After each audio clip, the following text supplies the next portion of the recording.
All right. So today, this is just one of my favorites because I am such a water person. Um, there is, um, I just love this. I think about the first time that I went diving in California when I was actually teaching a class, and we would stand by the beach down at Laguna, and we'd have to walk down like 270 steps, and it was, I think, actually 274. And oh my gosh, would go down there with these tanks on, all this stuff, and would go down and would stand by the ocean and would just look at it and would look at the waves coming in, counting the sets as if that mattered, because it doesn't. And would count the sets coming in and would go, which wave is going to knock us on our butt and have us rolling in the surf? And so we would try to prevent that as much as possible, because if y'all have rolled in the surf with 100 pounds of gear on your back, it's not that fun. Just saying. I've done it once or twice. I've seen a lot of other people do it, and that's for another story, though. But it's interesting hitting those waves and trying to time them, and it never worked. I mean, well, I shouldn't say never, but there was always an element of surprise when you were getting into the water. There's always something that would either amaze you or would give you a little lesson on how to be in the water. So I think I got pretty good at getting in the water and getting out of the water. Well, I'm here, so I got at least that good. So let's go back a little bit and talk about some of the waters. So to me, this is really fascinating. We're mainly made up of water. And when the moon affects the water inside of us. We're always drinking water. We are always wanting to be by the water, it feels like, by the ocean, by a stream, by a lake. There's so much connectedness in with water. And we take it so much for granted, like it's always going to be there. You know, we're always going to have a glass of water to drink, clean water. Now, certainly some people in the desert communities, I mean, we are so fortunate in the United States, Africa and South America, not so lucky. They don't take it for granted. But we do. We use the oceans for a dumping ground, and it's changing relatively quickly. So maybe in this journey, when we go in there, we can ask the ocean, what do they want us to do? How do they see us helping solve the problem that we are creating, and see if they come up with an answer for that. We want to get some intentions, write them down, so when we go into this journey that we are, when we need to remind ourselves why we're doing this, because it's going to be a lot of fun. We're going to be going, ooh, look at this, ooh, look at that.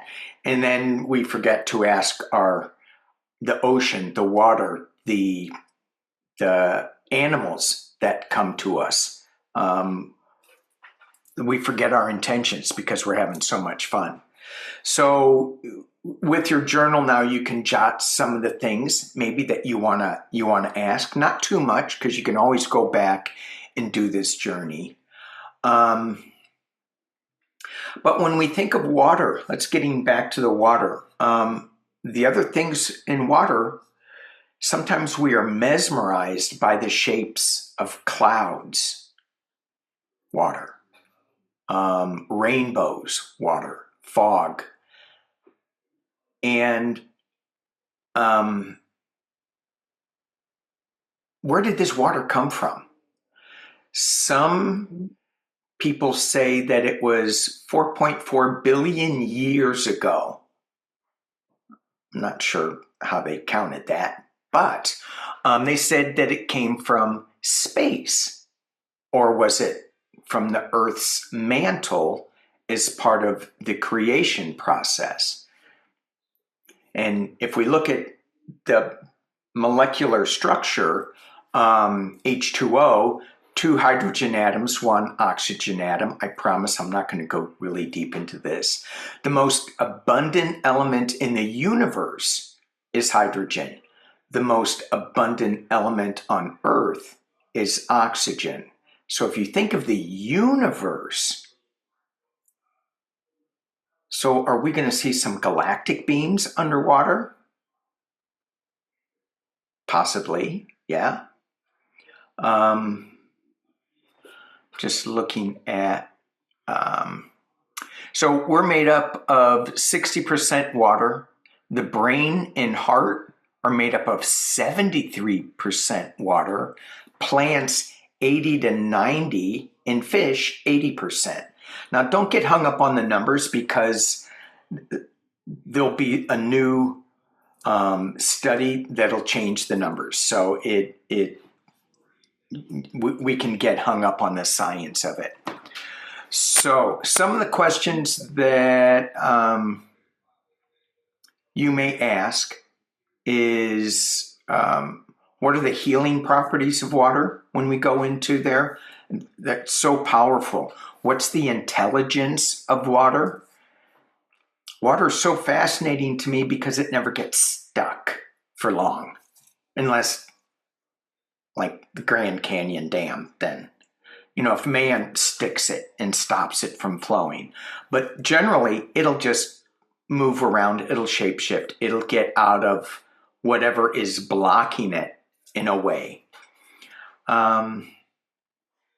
Okay, I'm looking at my notes here. Okay. So, I think that's kind of all that I want to say. Okay, for now. Okay, so when we get into this journey, we're going to be in the interconnectedness of all things. There is so much water on this planet and everything on this planet.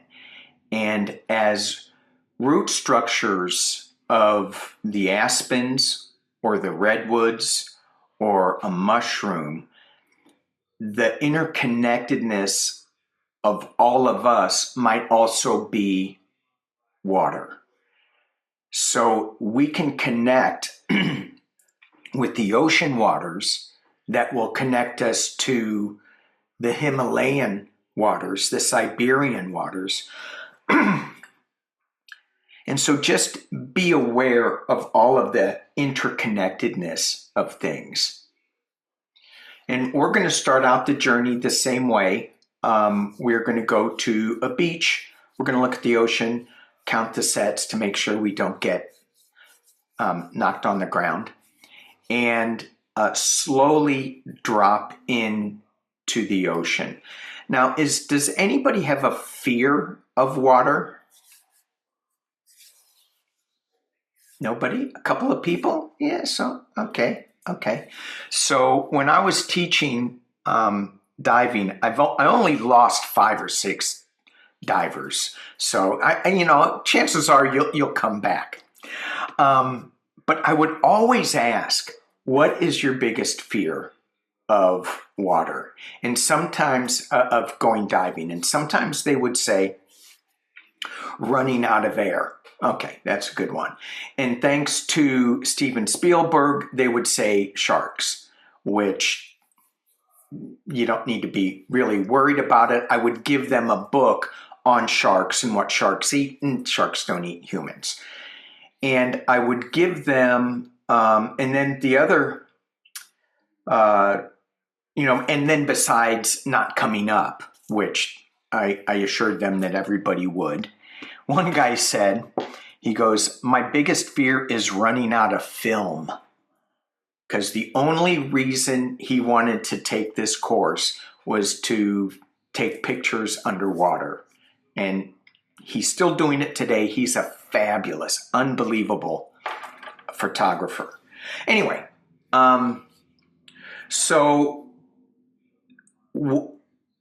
just in our mind's eye as we prepare for this, I've been preparing for this journey all week. And just letting you know, I tapped into your spaces a little bit, and I said, let's go. We got a class starting. And so we've been training to get underwater and do this journey for a week. And because we're doing this in our mind's eye, that week stretched out to months. So we've been doing this training for months. So there's no need to be fearful, because it's going to be like second nature to you when you get back into the water. It's just going to be, oh, yeah. I remember this. I remember how comfortable this is. And we have new gear. It's not clunky. It's not heavy. It's galactically light. It's new technology. You guys, we're the first ones to really use this new gear, so it's kind of exciting. All right, let's stop this training session and let's get into the journey. I want to open up sacred space, and I want to invite all our helping guides, our angels, our departed loved ones who want to come with us on this journey. And so I like starting off opening sacred space by honoring the four directions. And we honor the East with new beginnings, with eagle spirit. We honor the South with strength and jaguar spirit.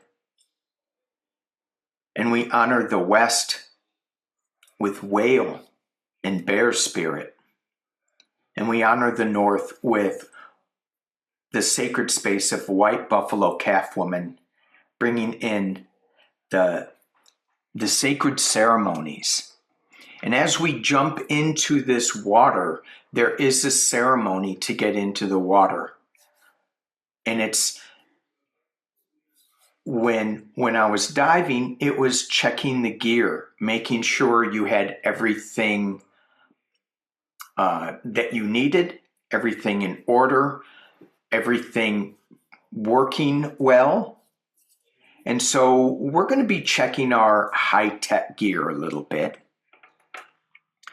The other thing I want to read before I start is just something very, very quick. We all share, it says, let us open our hearts and share a vision of today. We all share the same Earth Mother, regardless of race or country of origin.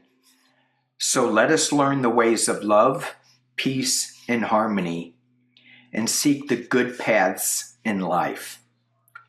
It is good to have spoken, and that was a quote from Sun Bear.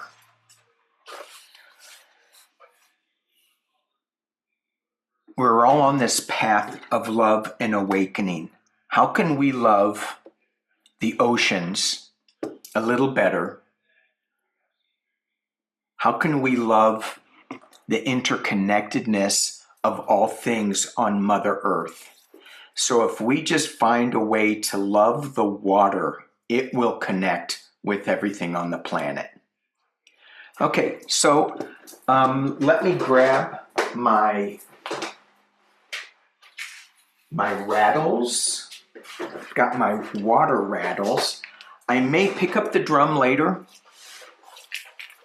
and then again, I may not, but we're going to start off with the rattles. And so if you want to close your eyes or turn off your videos, you may do that. And we just want to feel ourselves in our bodies, in our chairs, and we want to take a deep breath, getting comfortable. If we need a glass of the journey that we are going on, a sip of that, take it now.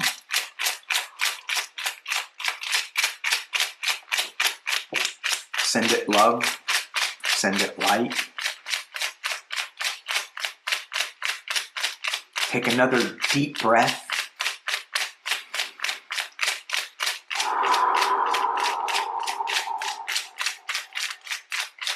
And we exhale slow.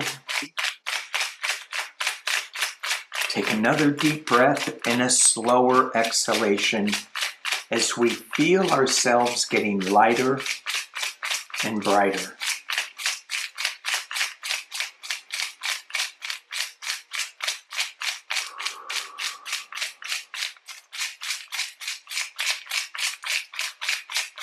And in our mind's eye,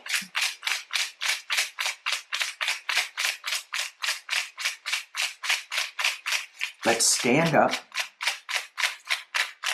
walk out the door, walk out of our house through a cool mist, and we find ourselves in the familiar cloakroom where we can take off our egos. They slide off so easily here. No judgments.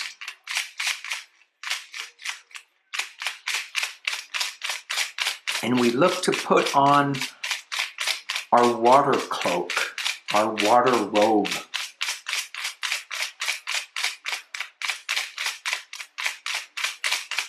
Pay attention to how it feels, what it's made out of.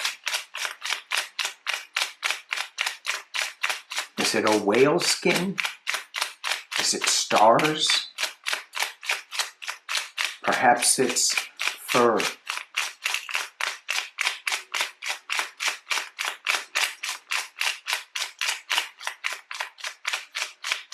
And we put that robe on and we walk on a beautiful path in nature, paying attention to our feet.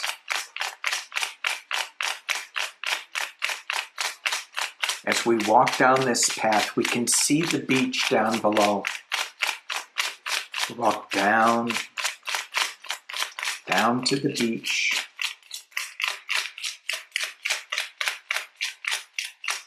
And we see a shaman, woman, tending to a fire.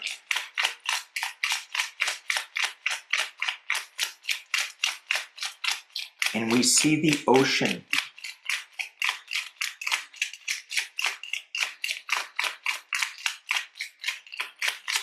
Gently lapping its waves, inviting us in.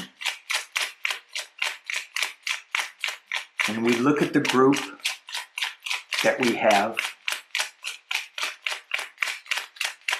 We make sure we're all together.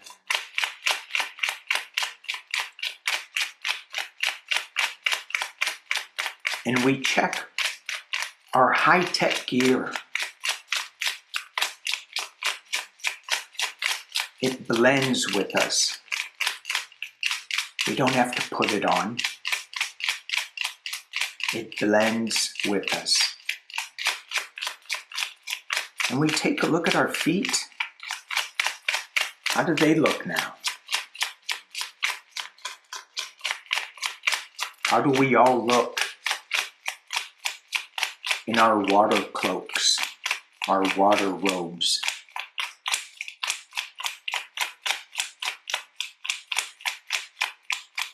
And the shaman and the shawoman come up.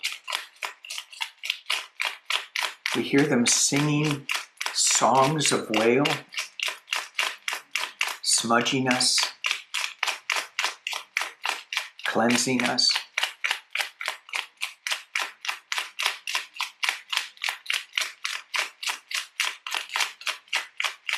And it's time now to gently enter the water, and we ask permission. As we walk into the water, slowly, confidently,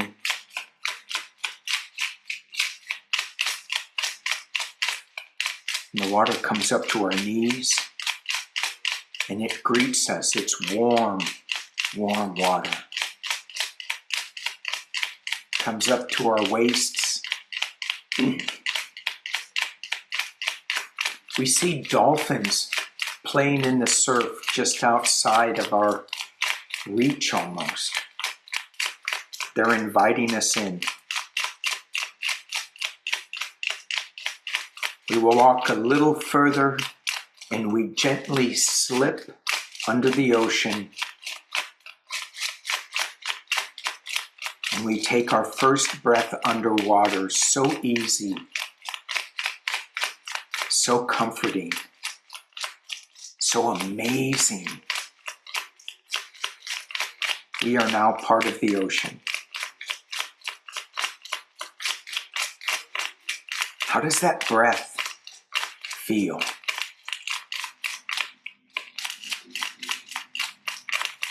And we go a little deeper and we set ourselves in a semicircle on the ocean floor. And we just get acclimated. The surface is right above us.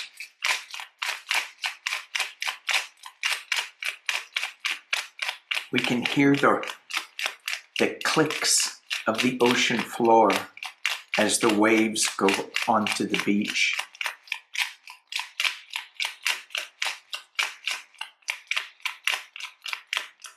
And we just breathe in this shallow depth for just a couple of minutes while we get acclimated, while the ocean gets used to us.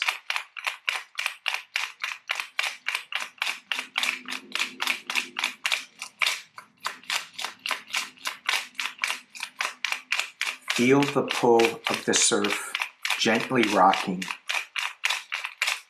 back and forth.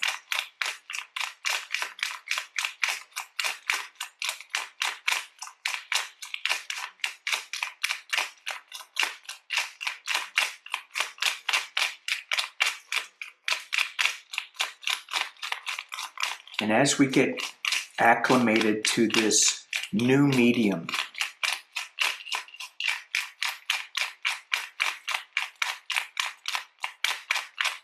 some animals come up to us.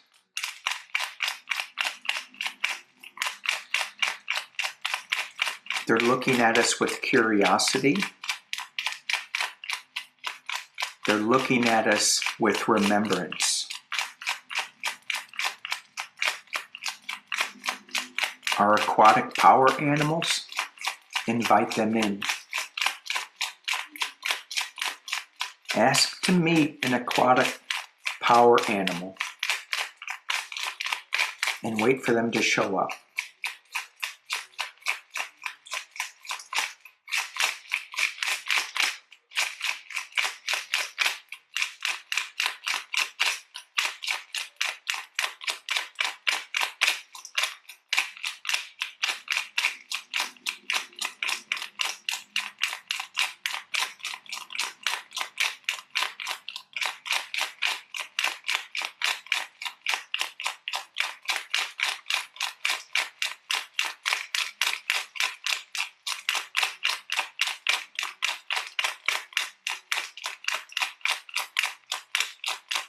And in the distance, we hear dolphins chattering. And we understand what they're saying. Let's go. I want to show you something. And so we turn around and we follow the dolphins. And we see a pod of whales. They too are leading the way.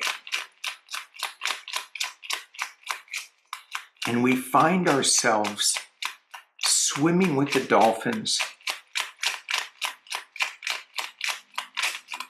deeper, playing deeper through canyons, soaring.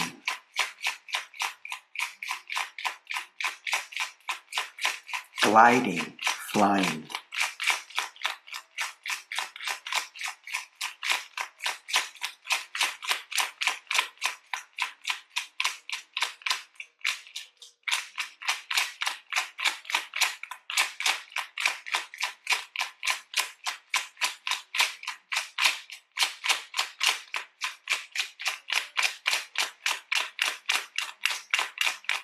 And we come to a place at the bottom of the ocean floor,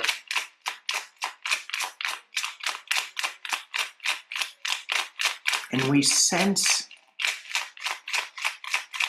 a different awareness.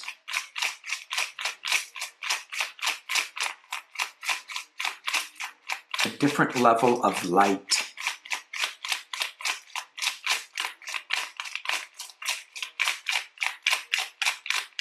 And we see that it's a structure,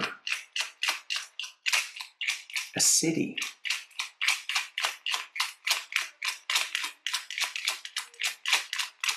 This is the land of the Lemuria.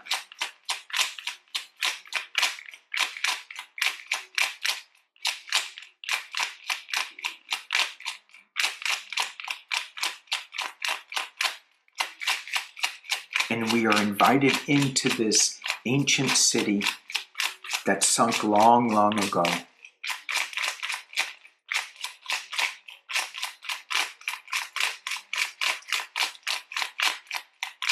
And we explore the city.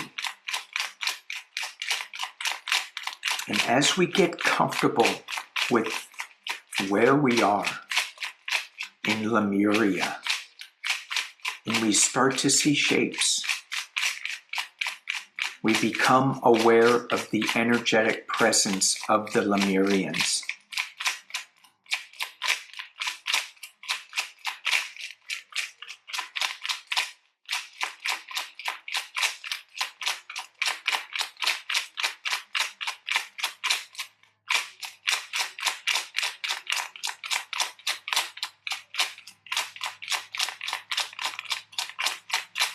And they take us to a special place in Lemuria, just for you.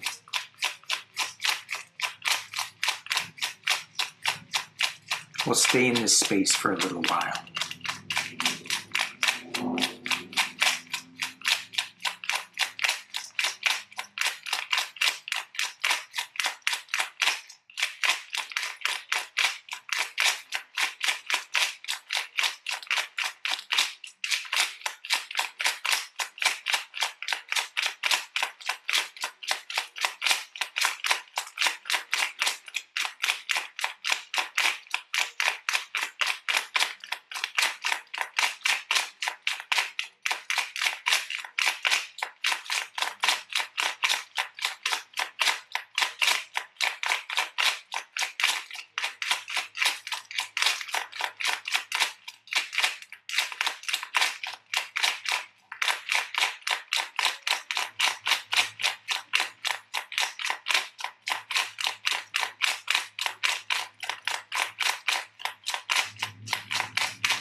ever so gently, you feel your Lemurian guide inviting you to a special place.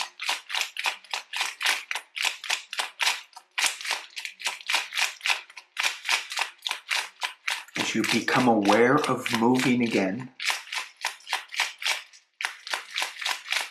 with your aquatic power animal,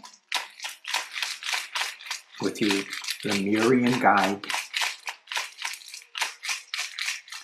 you travel through the city to a large open space in the ocean.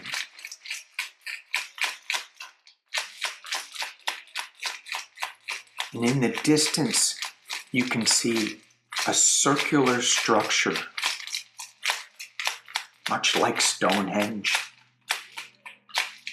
but not. And as you get closer, you see it as the Galactic Council of Whale,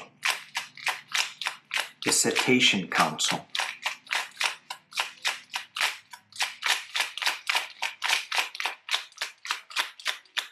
We ask permission to join them, they grant it.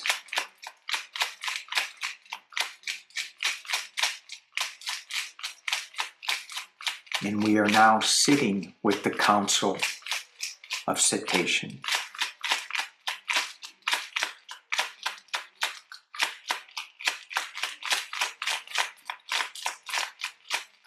And the Lemurians telepathically tell us we can ask anything. We can ask for knowledge. We can ask for healing if we need more. We can ask for peace.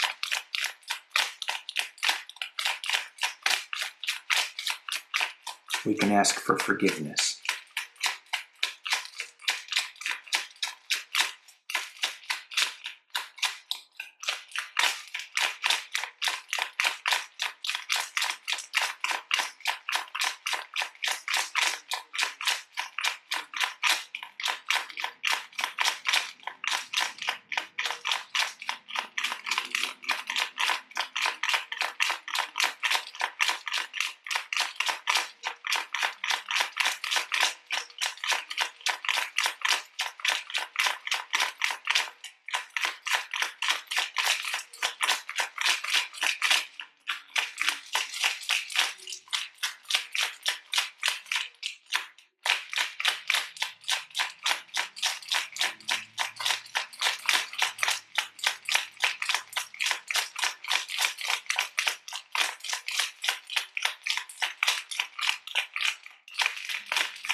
The Cetacean Council has great powers.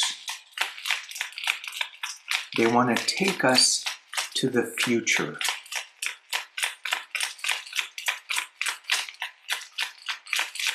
And as they spin around, creating a vortex, a gentle vortex, we get to decide where we want to get off. Is it in 50 years? 100 years, 1,000 years, into the future? What does it look like?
And our cetacean guides are inviting us to come back to the current time stream. Jump into the vortex and come back.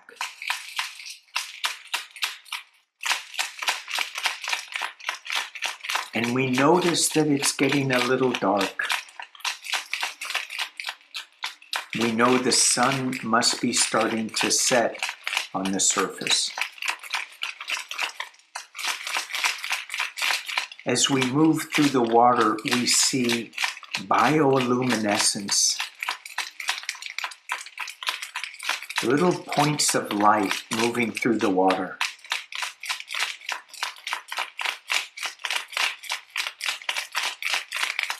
And as we see these water stars floating, our minds allow us to go into the galactic waters of the universe, into the stars, into the interconnectedness of it all.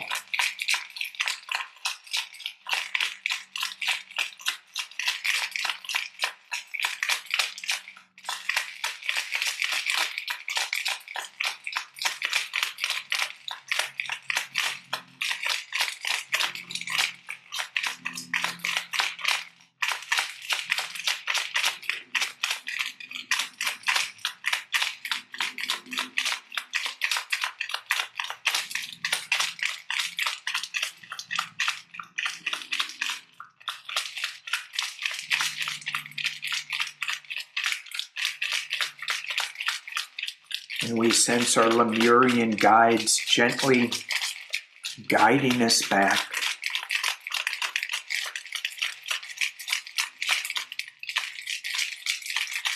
Through the gates of Lemuria.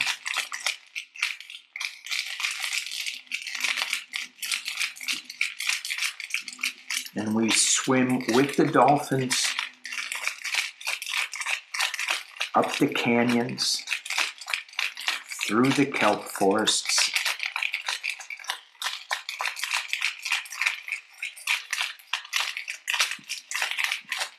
to the shallow place where this all started.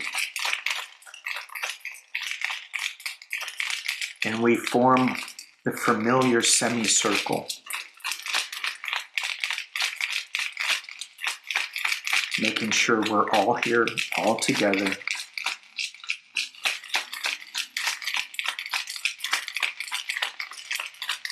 There's always a straggler.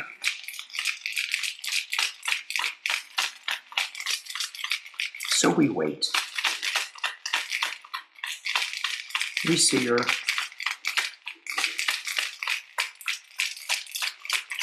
It's all good. We say goodbye to our aquatic power animals.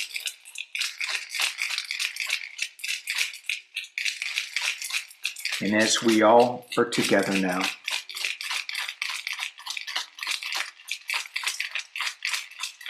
we gently stand up and see the stars shining as bright as they ever have.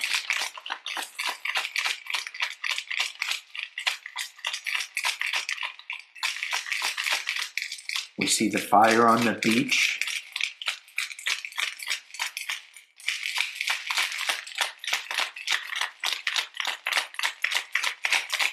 And as we get out of the water, gently drying ourselves by the fire, the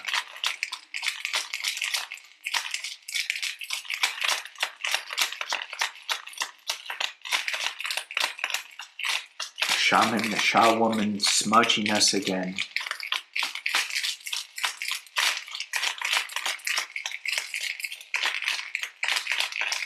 And we start up the beach to the familiar path.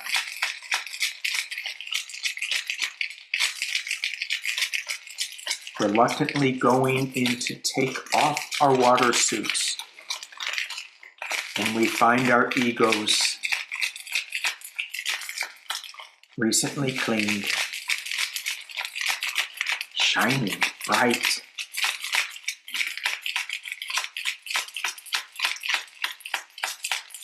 We put on our egos, slip through that mist back into our rooms.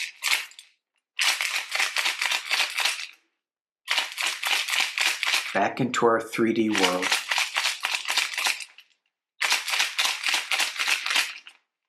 We feel ourselves in our chairs.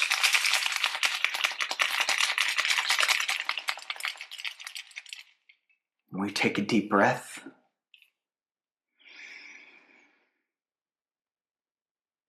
Wiggle our fingers. Slowly move.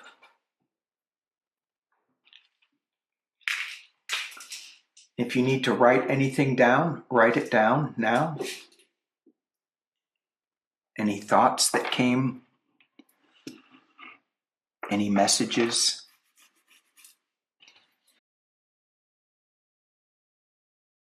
Hello, everybody. Hello. Welcome back.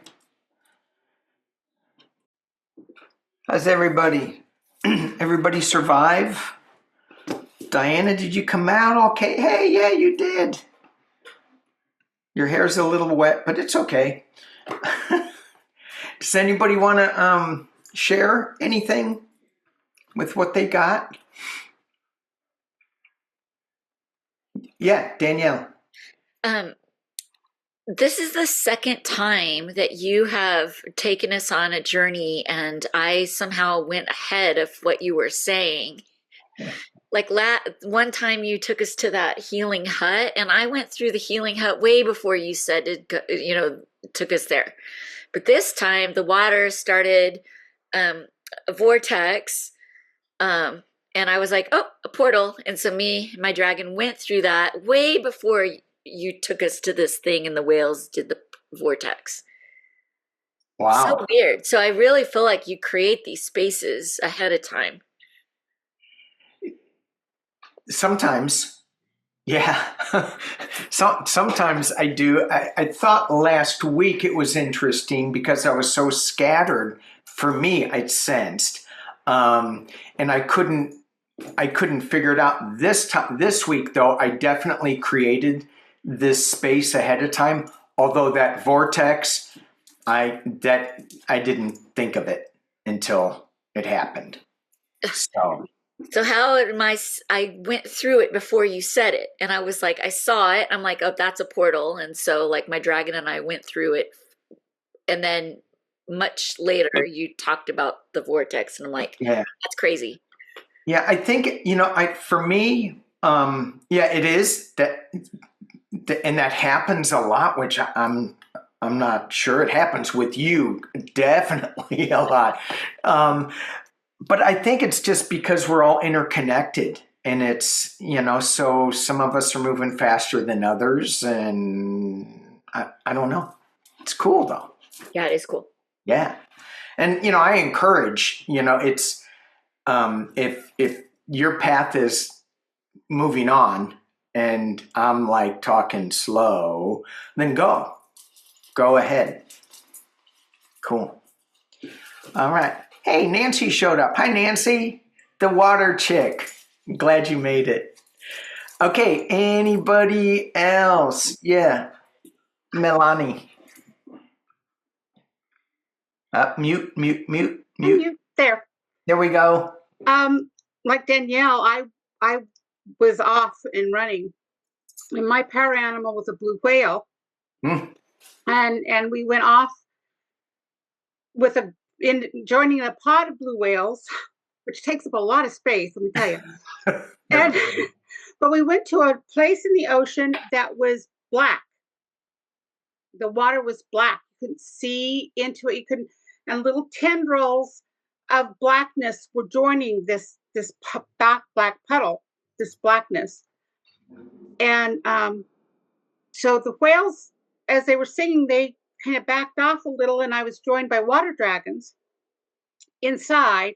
The whales started circling clockwise, the water dragons counterclockwise, making this big vortex. to suck all the blackness back in through the portal that had gotten open.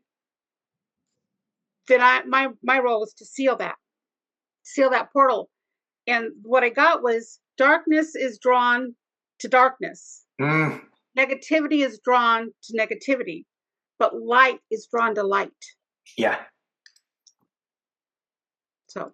Yeah, very powerful. And I've been talking with people about that same thing, where we have so much darkness coming at us, and so more darkness is coming in because we keep inviting it in, because we keep listening to it, and it's like this vicious vortex.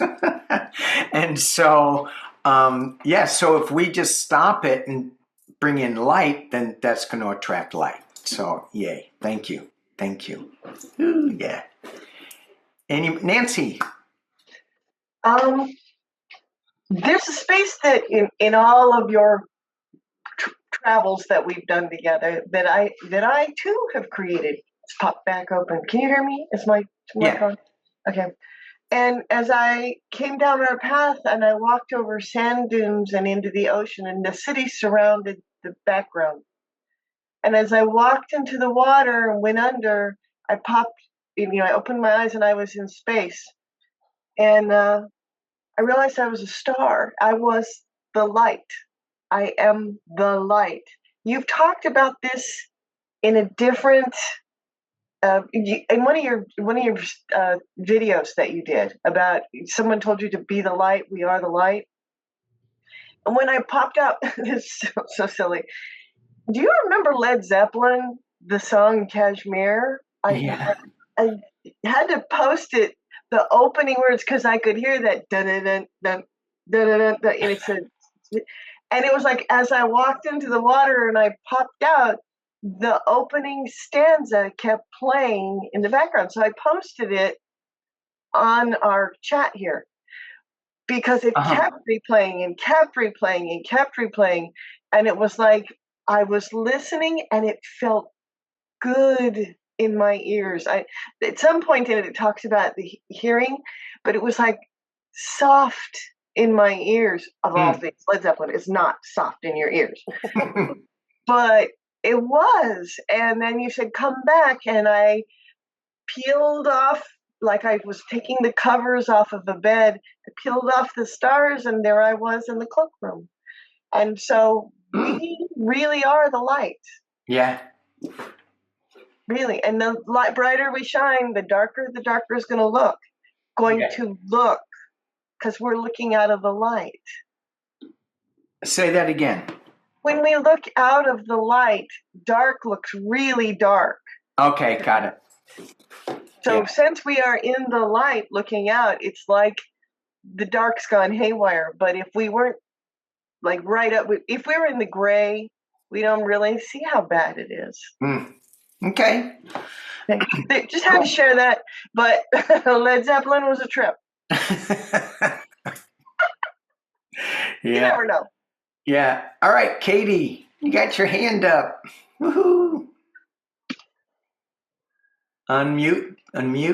There we go. I just had to hit the right button. Yeah. Hi, everybody. Wow, this one was a really good one. You said we've been preparing ahead for this all week long. You know, it's Shark Week, by the way. Oh. On Discovery. I don't have cable, and I normally don't watch this kind of thing.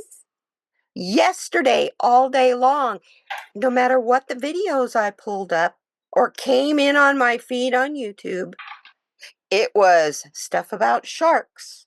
So I went, okay, I can't do this. I'll go over to Discovery. Discovery Plus. And happened to get onto a show where they were off the coast of Colombia, 300 miles out. I can't remember the name of the island, but they were looking for this particular new breed of shark. It is a shark diving area.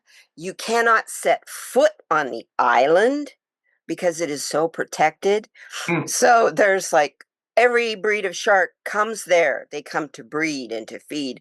And They were diving with thousands of all these hammerheads and tiger sharks, and none of them were nervous or scared. Yeah. And what I got out of this was, girlfriend, I come from the Jaws. I read the damn book, okay, when it first came out. Yeah.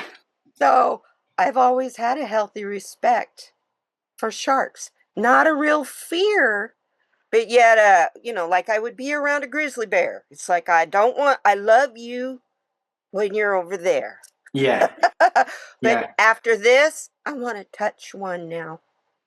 I want to touch a shark. I have a thing in my channel, and it's a post.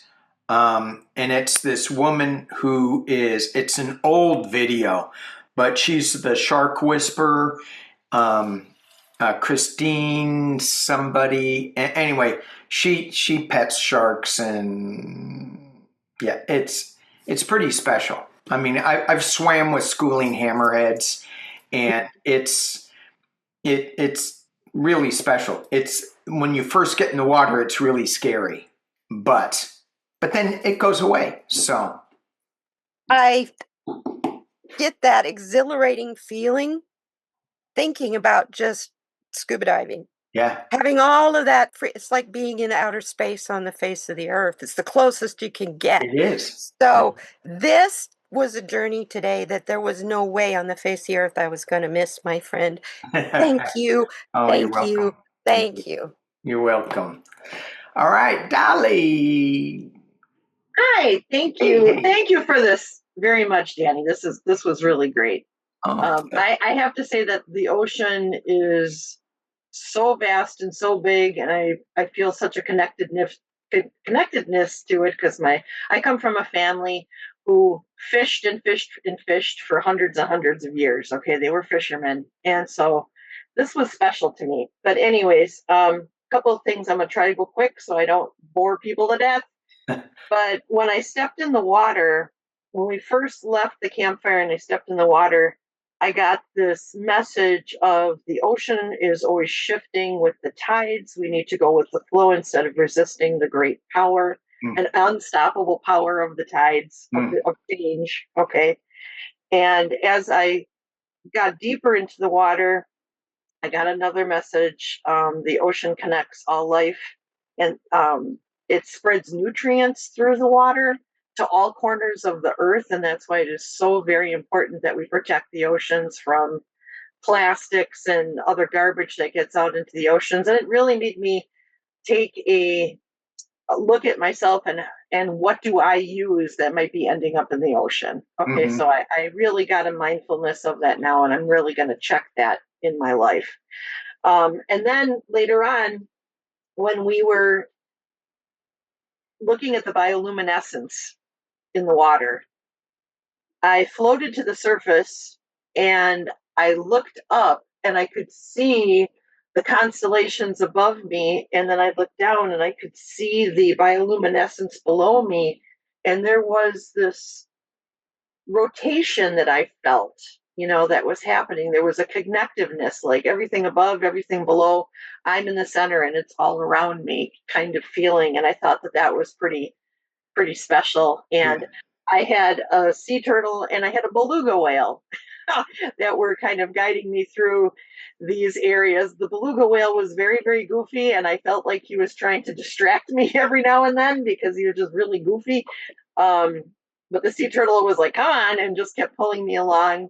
And and going into Lemuria was pretty cool. And it was weird because the shaman that was on the beach at the fire, tending the fire, was the same person who greeted me as I entered into Lemuria. Oh, nice. And I was like, wow, are you everywhere? And she basically said out loud, wherever the ocean touches, that's where I am. And I was like, whoa, this is crazy. So that's it. That's all I wanted to share. Thank you for allowing me to tell that. And by the way, you were the one that was late. Coming back to the circle. You were playing. Yeah, you were playing somewhere. I did have to rush out. I really did. I was pretty caught up in what I was seeing. So yeah, I almost stayed there. All right. And I don't know if that's true or not, but anyway. Okay. Anybody else? Constance. Yeah. I thought I was the one who was late. Well, you could have been. Your rattle was the waves hitting all the pebbles on the beach. You know, that same sound of pebbles rolling. And I had the same thing as Dolly with the bioluminescence above and below with the stars. So in the midst of everything, it was wonderful. Thank you. Oh, good. Thank you. Yay. All right. Jenny. It was a wonderful session, and I love the water. What I found interesting, and I think we were in Lemuria, but I don't remember because I get so caught up in it. Do you remember the journey you did about a year ago, and we went to the healing pool, and you brought in Shamu? I think so. That came back through for me. Oh. And what I heard was interconnectedness. And I heard that right before you said it in the video when you were talking about it. And it was just the overwhelming healing of water and how we're all interconnected. And I think how we should use water more to heal. Yeah. So I just thought it was odd that Shamu came back in and, you know, the healing pool was kind of out there. And I thought that was interesting. So I went there. Yeah. Thank you. Thank you. Oh, thank you. You know, one of the things too that you can look at online is Veda Austin. She does a thing about the intelligence of water. And then there's Dr. I can't remember his name, Amamoto or something, where you put, and Juno sent me something, little things that you stick on your water bottles that say positive affirmations. And because he took pictures of this and of molecular structures of water with angry words and loving words, and the loving words look lovely, and the angry words, the molecular pictures look really not so happy. So it's important to talk to our water. And since we are water, what we say to ourselves, oh, you're stupid idiot. Oh, you're too small. You're too short. You're too slow. Everybody's ahead of you in the journey. I think that's cool. I think that is just a confirmation that we're on the right path. Anyway. I see that Juno's raising her hand, but I just wanted to say that I would play music to my water. 15 minutes a day for the frequency that you want for that chakra. Like, anyway, it's a whole thing. It's a whole thing. That's cool. Yeah, thank you. Thank you. Juno, good to see you, sort of. Hey, I never looked better, you know? I know. Well, it's really funny that you mentioned Dr. Emoto. When we went in and, you know, take off your ego suit, what I put on was like there's an actual animal called a sea dragon that looks like a cross between a seahorse and kelp. Yeah. And that was what my suit was. And it was like, I did a little video about them, but I mean, they just barely move their fins and they totally change direction. It's almost like they're just willing themselves to go in a different direction, and how it's just easier if we just give up the resistance and go. But also all those little appendages were sensory organs so that I could take this in. And also then you started talking about our equipment. So then I started seeing, you know, like this is a periscope and this is a radar, like it was all these little things. And then I have a power animal under the water that's an octopus that I meet with, and he was showing me how, you know, they can change what they look like in a flash. They can change all their color, they can get bigger or smaller, go in and out of crevices. So it's really important for us to be adaptable. But then I met, this just cracked me up, Dr. Emoto. I actually met Dr. Emoto in person in Tucson. I attended one of his presentations and had my picture taken with him. And I had taken all my books. I probably have 20 books of his, and he signed them all and everything. Dr. Emoto was there, and he looked like Mr. Limpet. Do you remember that movie with Don Knotts? Yeah. So he was under the water like Mr. Limpet, and he was so happy. And he was a Lemurian. He was my Lemurian guide. And and he would then at one point when you talked about the whales, he was like an orchestra conductor of the whales. Like this was how he communicated because he was so much about water. And he talked about how if because I live on the top of a mountain in New Mexico now, I have to have water trucked up here. Every drop of water to me is precious. If I wash my hands, I catch that water in a basin and I take that water outside and water a tree that my landlord planted or something. It's like I think about everything I'm using. I'm on solar. I think about all of that.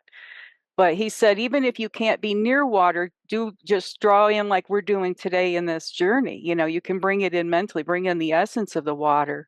And something else that I learned from him, and he reminded me, was if we have affirmations or things that we want to magnify, either write it down or cut out a picture of it and put a glass of water over it. And that because water is an amplifier, so that we can amplify the positive, because I think that's really important right now to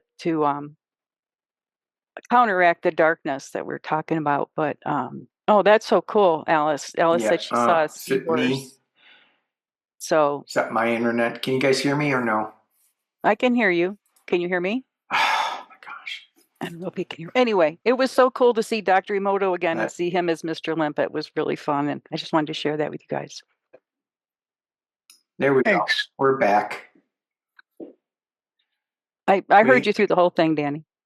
Oh, okay. So we had a little freeze. So it's interesting, and I think when I put this recording up on YouTube, I think I'm going to leave the comments because these comments are so good, and it's all about staying in the light, staying positive, and being the light. And I think that's really important during these times. So if anybody does not want their voice on there, we won't have pictures.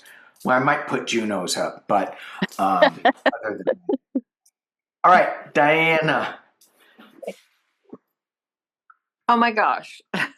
Danielle, my dragon took me in also, and he was covered in bioluminescence to begin with. The color behind Danny is the color of the water as I went in, but it too turned darker.